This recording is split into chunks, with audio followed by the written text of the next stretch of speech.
Once upon a time, in a kingdom where golden towers touched the sky, there lived a poor young man named Elias. He had nothing but his wit, a heart full of dreams, and an old lute that had once belonged to his father. Every evening, he played songs in the bustling market square, hoping that one day his melodies would reach the ears of someone important. But deep inside, Elias knew his heart truly played for one person alone, Princess Seraphina, the jewel of the kingdom. Seraphina, with her golden curls and emerald green eyes, was loved by all. Yet, she felt trapped behind the cold stone walls of the palace.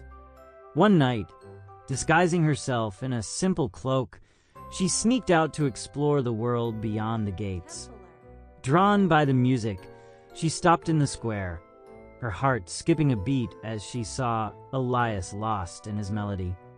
Their eyes met, and for the first time, Seraphina felt seen, not as a princess, but as a girl yearning for adventure. Night after night, Seraphina returned, listening to Elias's songs and sharing stories of the palace. Elias, unaware of her true identity, called her Sarah, believing she was just another commoner enchanted by music. But their happiness was short-lived. One evening, the royal guards stormed the square, grabbing Seraphina and revealing her disguise.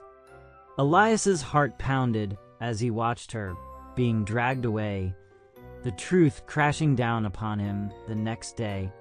A royal decree echoed through the city. The princess is to be wed to Lord Reynard in 3 days. Elias felt his world crumble. He was nothing, a pauper, a dreamer. How could he ever fight for a princess? Yet, as despair crept in, he found a note slipped between the strings of his lute. Meet me at midnight. The garden maze. It was signed with an S. That night, Elias sneaked into the palace gardens, his heart pounding louder than his footsteps. In the moonlight, Seraphina awaited him, her eyes filled with both hope and fear. "Run away with me," she whispered. But before he could respond, a shadow moved behind them. Lord Reynard had been watching all along. "Guards, seize him!" he bellowed. Elias turned to run, but the guards were already upon him.